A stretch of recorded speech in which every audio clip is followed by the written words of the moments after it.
We're heading towards a budget where nearly all departments are expected to make some pretty steep cuts. Are you confident that none of the cuts that are going to come from the Justice Department or Correctional Services Canada are going to undermine the changes that you're trying to make today? Look, we, like every other government department, are responding to the very real need to ensure that we are spending public resources in a responsible way. We don't want to have the decisions that we make impact the public safety of Canadians.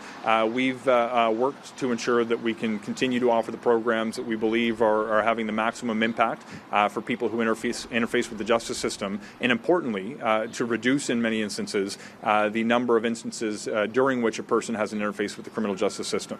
That's a long way of answering your question, which is essentially, yes, we're confident that the decisions that we're taking, not just as part of the comprehensive expenditures review, but more broadly across government, are designed to enhance public safety, not work against the policies that we're making.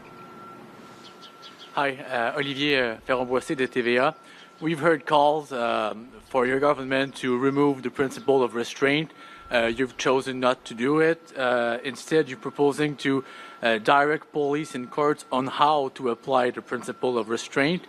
It seems a bit weak. How is that going to ensure that people that should probably be not out on bail are not out on bail? So a couple of things in response. First, you'll see the reaction of the Canadian Police Association and the Canadian Association of Chiefs of Police, who are endorsing publicly this bill. They believe it's going to promote public safety, and even Ontario's Premier Doug Ford has indicated his support publicly for the direction of this bill. So the only people, frankly, that I've seen criticize the way we've dealt with the principle of restraint are those who have a political interest represented in the House of Commons of undermining the good work that is supported by Conservative provincial governments and by police associations nationally. To answer your question not on the politics but on the substance, the principle of restraint didn't come from government legislation. It came from the Supreme Court of Canada. There were changes that were implemented to the criminal code that reflected a codification of that test. But we have heard on a number of instances that the codification of the principle of restraint may have led to its misapplication in certain circumstances.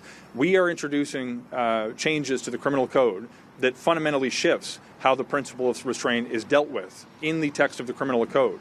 Specifically, we are making it very clear that this is not a justification for automatic release. We are specifically saying that if you cannot manage the public safety imperative when it comes to someone who's facing a bail decision, then you have to detain that person. And if you make a decision to release that person, you must be satisfied that the grounds for detention are satisfied, specifically public safety, but also the public faith in the administration of justice. So any suggestion that a law is weak when the actual impact is to say you must detain a person if you can't manage the public safety interest is not informed by an honest reading of the text of the legislation, but perhaps a political perspective that may speak to someone's interest in this conversation.